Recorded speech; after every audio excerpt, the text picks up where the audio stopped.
জানিয়ে দেব এই মুহূর্তে হাতে পাওয়া সর্বশেষ গুরুত্বপূর্ণ আপডেট বাংলা সংবাদ। শুরুতেই থাকছে গোপালগঞ্জের কাশিয়ানীতে বাস ট্রাকের মুখোমুখি সংঘর্ষে 5 জন নিহত হয়েছেন। এ ঘটনায় আহত হয়েছেন আরও 25 জন। রোববার সকাল 8:45টার দিকে ঢাকা খুলনা মহাসড়কের কাশিয়ানী উপজেলার মাঝিগাতি বাস স্ট্যান্ডে এ দুর্ঘটনা ঘটে। এবারে জানাবো ঢাকা মেডিকেল কলেজে জরুরি বিভাগ সহ সব ধরনের চিকিৎসা সেবা বন্ধ ঘোষণা। চিকিৎসাধীন এক শিক্ষার্থীর মৃত্যু ঘিরে ঢাকা বিশ্ববিদ্যালয় কলেজ হাসপাতালে অপারেশন থিয়েটারে ঢুকে চিকিৎসকদের মারপিটের ঘটনায় কর্মবিরতি পালন করছেন চিকিৎসকরা। রোববার সকাল থেকেই কর্মবিরতি শুরু করেন তারা। এতে করে বন্ধ হয়ে যায় মেডিকেল কলেজে সব ধরনের জরুরি বিভাগ সহ সকল প্রকারের অপারেশন এবং সেবা। ভোগান্তিতে পড়েন চিকিৎসা নিতে আসা সাধারণ রোগীরা। জানাবো জোনায়েদ আহমেদ পলক টুকু সহ 6 জন ফের রিমান্ডে। সাবেক ডাক ও টেলিযোগাযোগ ও তথ্য প্রযুক্তি প্রতিমন্ত্রী জোনায়েদ আহমেদ পলক, সাবেক ডেপুটি স্পিকার শামসুল হক টুকু সহ গ্রেপ্তার 6 জনকে 4 হত্যা মামলায় আবারও রিমান্ড দিয়েছেন আদালত। এবারে থাকছে ভয় দেখিয়ে নয় মানুষের মন জয় করুন। দেশের গণতন্ত্রকামী জনগণকে বিএনপির 46তম প্রতিষ্ঠা বার্ষিকীর শুভেচ্ছা জানিয়ে নেতাকর্মীদের উদ্দেশ্যে দলটির ভারপ্রাপ্ত চেয়ারম্যান তারেক রহমান বলেছেন, আপনাদের প্রতি আমার স্পষ্ট বার্তা, শক্তি কিংবা ভয় দেখিয়ে নয়, ইনসাফ ও উদারতা দিয়ে মানুষের মন জয় করুন, জনগণের ভালোবাসা অর্জন করুন। তিনি বলেন, প্রতিষ্ঠার পর থেকে আজ পর্যন্ত রাষ্ট্র পরিচালনা কিংবা বিরোধী রাজনৈতিক দল হিসেবে দেশে গণতন্ত্র এবং মানুষের অধিকার প্রতিষ্ঠায় প্রতিটি আন্দোলন সংগ্রামে বিএনপি দেশ এবং জনগণের স্বার্থ সমুন্নত রেখেছে। এদিকে ভারতে পালাতে 45,000 টাকায় চুক্তি। 11 বাংলাদেশিকে সুন্দরবনে রেখে গেল দালালরা। বাংলাদেশ থেকে পালিয়ে সুন্দরবন জঙ্গলে আশ্রয়। টহলদারি চালাতে গিয়ে ভারতের পশ্চিমবঙ্গের বন দপ্তরের কর্মীদের হাতে ধরা পড়েছেন 5 শিশুসহ 11 জন। এদের মধ্যে 5 নারী এবং 1 পুরুষ রয়েছেন। বেআইনিভাবে ভারতে প্রবেশের জন্য আলিপুর আদালতে এদের পেশ করা হয়। জানিয়ে দেব এবার কি দেশের অর্থনীতির সত্যিকার চিত্রটি দেখা যাবে। শেখ হাসিনা সরকারের 15 বছরে দেশের অর্থনৈতিক অবস্থা নিয়ে সরকারের দেওয়া বক্তব্যের সাথে ভিন্নমত রয়েছে বিশ্লেষক ও বিরোধীদের। আওয়ামী লীগ সরকারের দেওয়া তথ্য ও বক্তব্য ও পরিসংখ্যানের বক্তব্যে দেশের অর্থনীতির সঠিক চিত্র দেখা যায়নি বলে তাদের অভিযোগ রয়েছে। এমন প্রেক্ষাপটে আওয়ামী সরকারের ক্ষমতাচ্যুত হবার পর গঠিত অন্তর্বর্তীকালীন সরকার দেশের অর্থনীতির প্রকৃত চিত্র জানতে গত 28শে অগাস্ট একটি শ্বেতপত্র প্রস্তুত কমিটি গঠন করেছে। বৃহস্পতিবার প্রথম সভায় শ্বেতপত্রের মূল উদ্দেশ্য ও কাজের পরিধি নিয়ে আলোচনা হয়। ওই কমিটির প্রধান অর্থনীতিবিদ দেবপ্রিয় ভট্টাচার্য শ্বেতপত্র প্রসঙ্গে বলেন, এর মাধ্যমে বর্তমান সরকারের উপলব্ধি করবে কী ধরনের উত্তরাধিকারের অর্থনীতিতে তাদের কাজ করতে হবে, সেই ভিত্তিভূমি নিরূপণ করাই আমাদের কাজ। শ্বেতপত্রে মেগা প্রকল্প নিয়ে পর্যালোচনা করার কথাও জানান তিনি। 90 দিনের মধ্যে এটি সরকারকে জমা দেবার কথা বলা হয়েছে প্রজ্ঞাপনে। এবং সর্বশেষ জানাবো আন্তর্জাতিক সংবাদ। লাইবেরিয়ার পতাকাবাহী জাহাজে ক্ষেপণাস্ত্র হামলা হুতির। এবারও এডেন উপসাগরে পণ্যবাহী জাহাজ লক্ষ্য করে হামলা চালালো ইয়েমেনের সশস্ত্র গোষ্ঠী হুতি। লাইবেরিয়ার পতাকাবাহী জাহাজ এমবি গ্রোটন লক্ষ্য করে 2টি মিসাইল ছোড়া হয়। রোববার এক প্রতিবেদনে ভয়েস অব আমেরিকা এ তথ্য জানিয়েছে।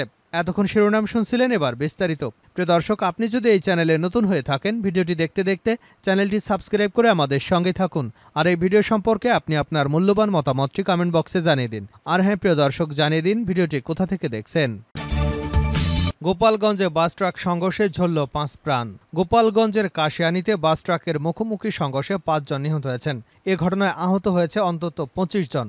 আজ রবিবার সকাল 8:45টার দিকে খুলনা মহাসড়কের কাশিয়ানী উপজেলার মাঝিগাতি বাস স্ট্যান্ড এলাকায় দুর্ঘটনাটি ঘটে। ভাঙা হাইওয়ে থানার উপপরিদর্শক আব্দুল্লাহেল বাকি জানিয়েছেন, খুলনা থেকে ছেড়ে আসা ঢাকাগামী ইমাদ পরিবহনের একটি বাস ঘটনাস্থলে পৌঁছলে বিপরীত দিক থেকে আসা আরেকটি ট্রাকের সঙ্গে মুখোমুখি সংঘর্ষ হয়। এতে ঘটনাস্থলে 5 জন নিহত হয়েছেন। আরও আহত হয়েছেন অন্তত 25 জন। আহতদের মুকসুদপুর ও কাশিয়ানী উপজেলা হাসপাতালে চিকিৎসার জন্য ভর্তি করা হয়েছে। ঢাকা মেডিকেল কলেজে জরুরি বিভাগ সহ সব ধরনের চিকিৎসা সেবা বন্ধ। চিকিৎসাধীন এক শিক্ষার্থীর মৃত্যু ঘিরে ঢাকা মেডিকেল কলেজ হাসপাতালে অপারেশন থিয়েটারে ঢুকে চিকিৎসকদের মারপিটের ঘটনায় কর্মবিরতি পালন করছেন চিকিৎসকরা। রোববার সকাল থেকেই কর্মবিরতি শুরু করেছেন তারা। এতে করে বন্ধ হয়ে যায় ঢাকা বিশ্ববিদ্যালয়ের সব ধরনের জরুরি বিভাগ সহ সব ধরনের অপারেশন এবং চিকিৎসা সেবা। ভোগান্তিতে পড়েন চিকিৎসা নিতে আসা রোগীরা। এর আগে শনিবার রাত ১২টার দিকে চিকিৎসায় অবহেলার অভিযোগে নিউরোসার্জারি বিভাগের ৩ চিকিৎসককে মারধরের ঘটনা ঘটে। এতে অন্তত ৫ জন আহত হয়েছেন বলে জানা গেছে। এ ঘটনায় দোষীদের সিসিটিভি ফুটেজ দেখে শনাক্ত করে গ্রেপ্তারের আলটিমেটাম দেন চিকিৎসকরা। অন্যথায় ২৪ ঘন্টার পর তারা কর্মবিরতিতে যাবেন বলে ঘোষণা দেওয়া হয়। এদিকে ঢাকা মেডিকেল কলেজ হাসপাতালের চিকিৎসকদের উপর হামলার ঘটনায় তীব্র নিন্দা ও প্রতিবাদ জানিয়েছে post graduate private training doctors association of বাংলাদেশের স্বাস্থ্যসেবা সংস্কার পরিষদ। শনিবার রাতে এক যৌথ বিবৃতিতে বলা হয়, আগামী ৪৮ ঘন্টার মধ্যে চিকিৎসকদের উপর হামলার ঘটনার বিচার বিভাগীয় তদন্ত নিশ্চিত করে দোষীদের আইনের আওতায় আনা না হলে এবং চিকিৎসকদের সুরক্ষা আইন বাস্তবায়ন করা না হলে ইমার্জেন্সি অপারেশন, চিকিৎসা ছাড়া সকল প্রকার অপারেশন এবং সব সেবা অনির্দিষ্টকালের জন্য বন্ধ ঘোষণা করা হবে। রাজধানীর ক্যান্টনমেন্ট এলাকায় মোটরসাইকেল দুর্ঘটনায় আহত হয়ে ঢাকা মেডিকেল কলেজের চিকিৎসাধীন অবস্থায় শনিবার আহসান হক দীপ্ত ২৩ নামের এক শিক্ষার্থীর মৃত্যু হয়। তিনি বাংলাদেশ ইউনিভার্সিটি অব বিজনেস টেকনোলজির ছাত্র ছিলেন। ওই শিক্ষার্থীর মৃত্যুতে চিকিৎসায় অবহেলার অভিযোগ তুলে ঢামেকে এক চিকিৎসককে মারধরের ঘটনা ঘটে। এ ঘটনায় বিকেল থেকে রাত পর্যন্ত ঢামেকে উত্তেজনাকর পরিস্থিতি বিরাজ করে। জোনায়েদ আহমেদ পলক, টুকু সহ ৬ জন আবারও রিমান্ডে। সাবেক ডাক ও টেলিযোগাযোগ ও তথ্য প্রযুক্তি প্রতিমন্ত্রী জোনায়েদ আহমেদ পলক, সাবেক ডেপুটি স্পিকার শামসুল হক টুকু সহ গ্রেপ্তার ৬ জনকে ৪ হত্যা মামলায় আবারও রিমান্ডে দিয়েছেন আদালত। অন্যরা হলেন সাবেক ক্রীড়া উপমন্ত্রী আরিফ খান জয়, আওয়ামী লীগের সাংগঠনিক সম্পাদক আহমেদ হোসেন, ঢাকা বিশ্ববিদ্যালয় ছাত্রলীগের সাধারণ সম্পাদক তানবীর হাসান সৈকত এবং চট্টগ্রাম বন্দরের সাবেক চেয়ারম্যান অবসরপ্রাপ্ত রিয়ার অ্যাডমিরাল মোহাম্মদ সোহাইল। রোববার সকাল ৮:১৮টার দিকে ঢাকা মহানগরের হাকিম মইনুল ইসলাম এ আদেশ দেন বলে আদালতে কর্মরত একজন উপপরিদর্শক জানিয়েছেন। গত ১৯শে জুলাই কোটার সংস্কার আন্দোলনের সময় বাড্ডার সুমন শিকদার ৩১ এবং ঢাকার সূত্রাপুরে শিক্ষার্থী ইকরাম হোসেন কাউসার ও ওমর ফারুকের মৃত্যুর ঘটনায় দায়ের হওয়া ২টি মামলায় পলককে ৬ দিনের রিমান্ড দেওয়া হয়। ভয় দেখিয়ে নয়, মানুষের মন জয় করুন তারেক রহমান। দেশের গণতন্ত্রকামী জনগণকে বিএনপির ৪৬তম প্রতিষ্ঠা বার্ষিকীর শুভেচ্ছা জানিয়ে নেতাকর্মীদের উদ্দেশ্যে দলটির ভারপ্রাপ্ত চেয়ারম্যান তারেক রহমান বলেছেন, আপনাদের প্রতি আমার স্পষ্ট বার্তা, শক্তি কিংবা ভয় দেখিয়ে নয়, ইনসাফ ও উদারতা দিয়ে মানুষের মন জয় করুন, জনগণের ভালোবাসা অর্জন করুন। তিনি বলেন, প্রতিষ্ঠার পর থেকে আজ পর্যন্ত রাষ্ট্র পরিচালনা কিংবা বিরোধী রাজনৈতিক দল হিসেবে দেশে গণতন্ত্র এবং মানুষের অধিকার প্রতিষ্ঠার প্রতিটি আন্দোলন সংগ্রামে বিএনপি দেশ এবং জনগণের স্বার্থ সমুন্নত রেখেছে। এ কারণেই শত প্রতিকূল পরিবেশ পেরিয়েও দেশের গণতন্ত্রকামী জনগণের কাছে স্বাধীনতার ঘোষক দল বিএনপি সবচেয়ে বেশি জনপ্রিয়। এই বিশ্বস্ত রাজনৈতিক প্রতিষ্ঠান, যাদের নেতৃত্বে, যাদের আত্মত্যাগে, শ্রম, ঘাম এবং মেধায় বিএনপি আজ সারা দেশে জনগণের কাছে বিশ্বস্ত প্রতিষ্ঠানে পরিণত হয়েছে। দলের প্রতিষ্ঠা বার্ষিকীর এই শুভ লগ্নে তাদের সবার অবদানকে শ্রদ্ধার সঙ্গে স্মরণ করছে। আজ রোববার এক ভিডিও বার্তায় বিএনপির ভারপ্রাপ্ত চেয়ারম্যান বলেন, দেশে বর্তমান ইতিহাসে এক সন্ধিক্ষণে এসে দাঁড়িয়েছে। ছাত্র জনতার আকাঙ্ক্ষার বৈষম্যহীন বাংলাদেশ গড়ার কঠিন এক চ্যালেঞ্জের মুখে অন্তর্বর্তীকালীন সরকার। হাজারো শহীদের আত্মত্যাগ আর অসংখ্য ছাত্র জনতা নিদারুণ যন্ত্রণার পরিস্থিতির মধ্য দিয়ে গত ৫ই অগাস্ট দেশ স্বৈরাচার মুক্ত হয়েছে। তবে গণ অভ্যুত্থানের সাফল্য এবং সম্ভাবনা নস্যাৎ করে দিতে স্বৈরাচারের দোসররা এখনও ষড়যন্ত্র অব্যাহত রেখেছে। আমি বিশ্বাস করি, বাংলাদেশের পক্ষে শক্তি সতর্ক থাকলে বাংলাদেশকে আর বিপদে নেওয়া যাবে না, আর পথ হারাবে না বাংলাদেশ। তারেক রহমান বলেন, ষড়যন্ত্র কিংবা অপপ্রচার চালিয়ে গত ১৫ বছরে অন্যায় অবিচার জনগণকে তুলে নেওয়া, এগুলো করা যাবে না। রাষ্ট্রীয় স্থাপনা গণভবন ছিল দেশের রাষ্ট্র এবং রাজনীতির ঐতিহ্যবাহী স্মারক। গণভবন বর্তমানে স্বৈরাচারী হাসিনার দুর্নীতি ও দুঃশাসনের অনাচার অপকর্মের প্রতীক হয়ে গেছে। ইতিমধ্যেই বিভিন্ন মহল থেকে এই গণভবনকে গুম, খুন, অপহরণ এবং গণহত্যার মিউজিয়াম হিসেবে প্রতিষ্ঠার দাবি উঠেছে। ২০০৯ সালে পিলখানায় গণহত্যা, ২০১৩ সালে শাপলা চত্বরে গণহত্যা, ২০১২, ১৪, ১৫ এবং ১৮ ও ২২ ও ২৩ সালে গণতন্ত্র পুনরুদ্ধার আন্দোলনের সময় গুম ও বিচার বহির্ভূত হত্যাকাণ্ড, ২০১৮ সালের কোটা বিরোধী নিরাপদ সড়ক আন্দোলন, ২০২৪ সালের গণ অভ্যুত্থানে শহীদ এবং গুম হওয়া ব্যক্তিদের স্মৃতিগুলো এই মিউজিয়ামে সংরক্ষিত থাকবে।